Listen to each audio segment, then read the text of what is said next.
రాయలసీమని ఒక రతనాల సీమగా మార్చాలనేటువంటి ఒక ఆలోచనతో అత్యంత ప్రాధాన్యత ఆ రకంగా తెలుగుదేశం ప్రభుత్వం గతంలో ఇస్తే గత 5 సంవత్సరాల వైఎస్ఆర్సీపీ పాలనలో మళ్ళీ 20 సంవత్సరాలు వెనక్కి ఇరిగేషన్ వ్యవస్థ ఆంధ్రప్రదేశ్ రాష్ట్రంలోనే కాదు రాయలసీమలో కూడా వెనక్కిపోయినటువంటి పరిస్థితి. ఎందుకు నేను ఈ మాట చెప్తూ ఉన్నానంటే, ఏదైతే ఇరిగేషన్ శాఖ ఎంత ప్రాధాన్యత తెలుగుదేశం ఇచ్చింది అని అంటే, లాస్ట్ 2014, 2019 5 సంవత్సరాల తెలుగుదేశం ప్రభుత్వంలో ఆ రోజు మాకు 5 సంవత్సరాల బడ్జెట్ 7 లక్షల కోట్లు ఉంటే అందులో మేము 72,000 కోట్లు ఒక్క ఇరిగేషన్కి పెట్టాం. అంటే దగ్గర దగ్గర మా బడ్జెట్లో 9.9% ఇరిగేషన్కి పెట్టాం. మరి 2019, 2024 వైఎస్ఆర్సీపీ 5 సంవత్సరాల్లో వాళ్ళ బడ్జెట్ చూస్తే 12 లక్షల కోట్లు. మరి వాళ్ళు ఇరిగేషన్కి పెట్టింది ఎంత అంటే కేవలం 49,000 కోట్ల రూపాయలు మాత్రమే. అందులో ఖర్చు పెట్టింది కేవలం 31,000 కోట్లు మాత్రమే. అది కూడా మళ్ళీ సగం వాళ్ళ అవినీతికి పోయినటువంటి పరిస్థితి.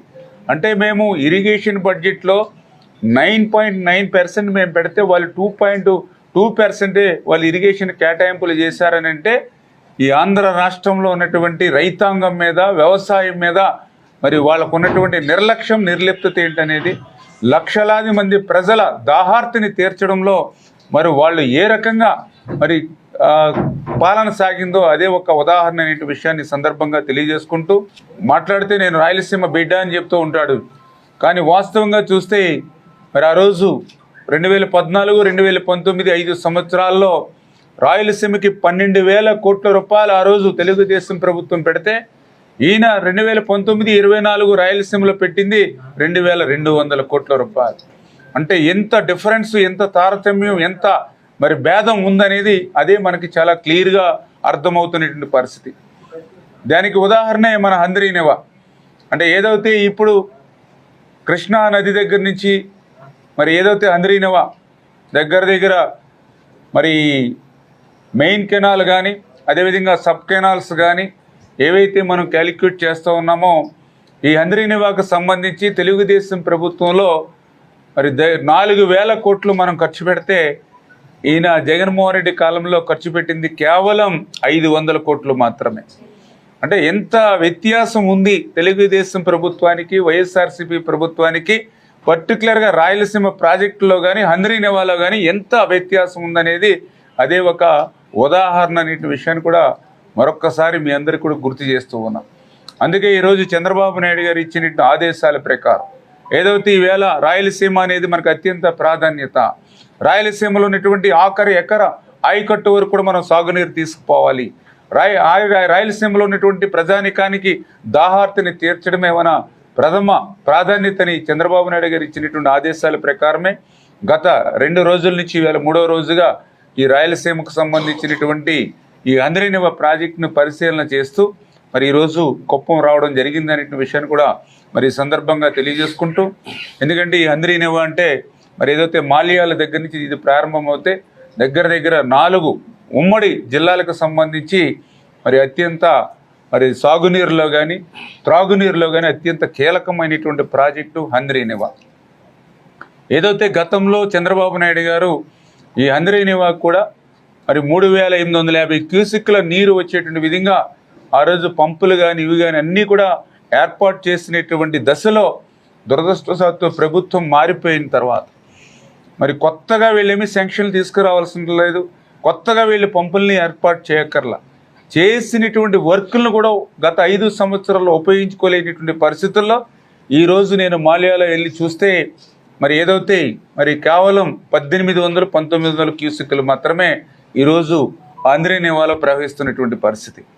మరి ఏదైతే దగ్గర మరి మెయిన్ కెనాల్, ఇప్పుడు మనం కుప్పంలో ఉన్నాం, ఏదైతే మెయిన్ కెనాల్ ఏదైతే హంద్రీనివా చూస్తే మరి మీ పొంగనూరు బ్రాంచ్ వరకు అంటే దగ్గర 400 కిలోమీటర్లు మెయిన్ కెనాల్, 400 కిలోమీటర్ల దగ్గర 400.2 కిలోమీటర్ల దగ్గర మీకు పొంగనూరు బ్రాంచ్ అవుతుంది. అంటే అటు 402 కిలోమీటర్లు, మళ్ళీ పొంగనూరు బ్రాంచ్ కనుక చూసుకున్నట్లయితే మళ్ళీ 207 కిలోమీటర్లు, మళ్ళీ 207 కిలోమీటర్ల తర్వాత మళ్ళీ మీ కుప్పం బ్రాంచ్ కెనాల్ చూసినట్లయితే మళ్ళీ ఇది 127 కిలోమీటర్లు. అంటే టోటల్గా చూస్తే దగ్గర దగ్గర 730 కిలోమీటర్లు దాటుకుని మనకి కుప్పంకి మరి వేళ నీరు రావాల్సినటువంటి పరిస్థితి. అంటే అక్కడ కేవలం 1800-1900 క్యూసెక్కులు నీరు వస్తే మరి 10-20 కిలోమీటర్లు ప్రవహించినప్పుడల్లా ఏదో ఒక ఐస్ ముక్క పెట్టుకుని మనం నడుస్తూ వెళ్తూ ఉంటే ఆఖరికి కరిగిపోయి ఖాళీ చేతులు ఎట్లా మిగులుతాయో ఆ రకంగా కడకు వచ్చేటప్పటికి ఆ రకమైనటువంటి పరిస్థితి. అందుకే చంద్రబాబు నాయుడు గారు ఏదైతే ఆఖరి మైలు వరకు కూడా సాగునీరు త్రాగునీరు రావాలని అంటే ఆ అందరినివాలో ఉన్నటువంటి నీటిని కూడా మనం పెంచాలి సామర్థ్యాన్ని నీటిని ఆలోచనతో ఆయన ఆ రోజు పనిచేశారు.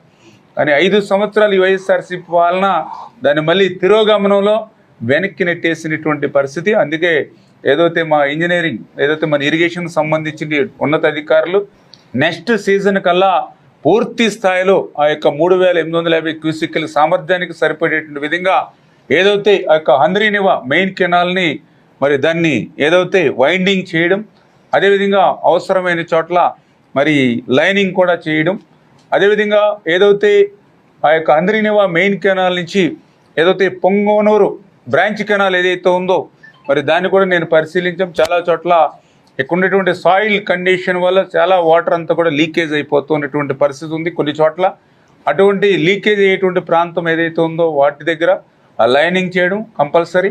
అదేవిధంగా ఈ యొక్క పొంగనూరు బ్రాంచ్ కెనాల్ కూడా మరి దాన్ని కూడా ఎక్స్టెన్షన్ దాన్ని కూడా చేసుకుంటూ, అదేవిధంగా ఏదైతే కుప్పం బ్రాంచ్ కెనాల్ ఏదైతే ఉందో ఈ యొక్క 123 కిలోమీటర్లు కూడా ఇది కూడా లైనింగ్ అది చేసుకుని మరి నెక్స్ట్ ఏదైతే సీజన్ కల్లా మరి పూర్తి స్థాయిలో ఆ హంద్రీనివా వాటర్ని ఈవేళ ఏదైతే కర్నూలు, అనంతపురం, సత్యసాయి జిల్లా, అదేవిధంగా ఏదైతే చిత్తూరు జిల్లాలు ఏవైతే ఉన్నాయో ఇవన్నీ కూడా ఉపయోగించుకునేటువంటి విధంగా మరి ఒక ప్రణాళికాబద్ధంగా పనులు చేయాలనేటువంటి ఆలోచనతోటి ఒక టైం బాండ్ పెట్టుకుని వర్క్ చేయాలనేటువంటి ఆలోచనతోటే ఇవాళ చంద్రబాబు నాయుడు గారు ఇచ్చిన ఆదేశాల ప్రకారమే మేము పనిచేస్తూ ఉన్నాం.